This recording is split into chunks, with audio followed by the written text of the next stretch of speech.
Kanitres di mana? Ah, udah. Tunggu ya, tunggu jangan foto ya. Nah, mati lagi. Santai.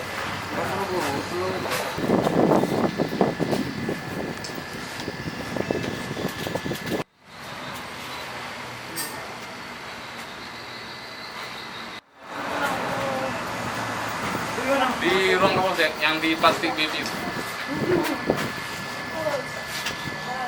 Sabar aja.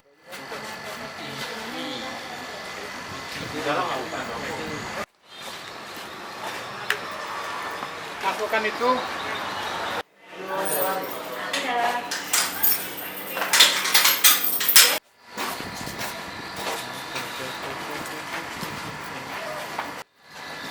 Ini kayak apa?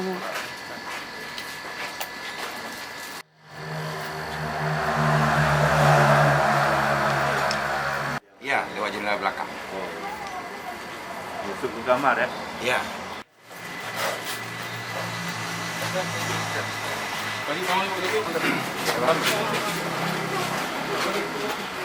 Kali enam.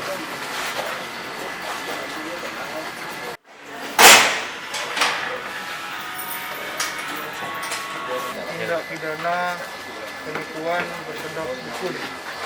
Jadi pelaku melakukan penipuan berkedok dukun atau bisa mengobati penyakit spiritual. Sampai dengan hari ini sudah ada 3 korban yang melakukan dan membuat laporan polisi kepada kami. Yang pertama,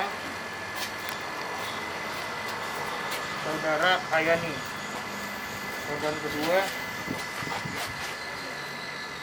Saudara Aziza.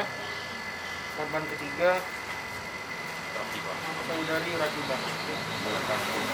Jadi modus dari pelaku adalah memberikan iming-iming kepada korban bisa mengobati penyakit spiritual. Yang pertama, bisa membuat tempat parkiran tukang parkir laris dengan persyaratan memberikan sejumlah emas yaitu seberat 12 mayang emas.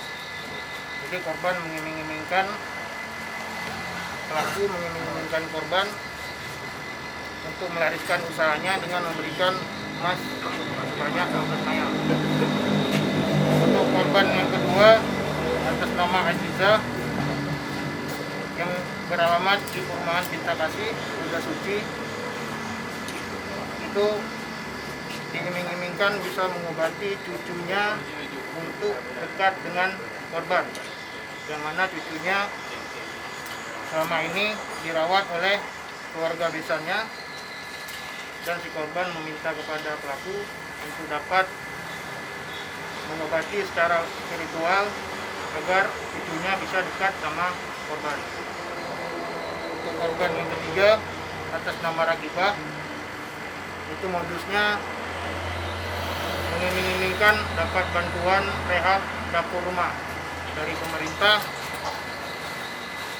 dengan syarat membayar uang pendaftaran sebesar Rp2.100.000. Jadi pelaku mengiming-imingkan kepada korban untuk biaya rehab rumah dengan membayar uang pendaftaran sebesar Rp2.100.000. Namun bantuan tersebut sampai dengan hari ini tidak kunjung hadir dan korban melaporkan perkara ini ke Polsek Morbo, Polres Aceh Barat. Untuk pasal yang kita kenakan pasal 378 ayat 2 KUHP. Ancaman hukuman 4 tahun penjara.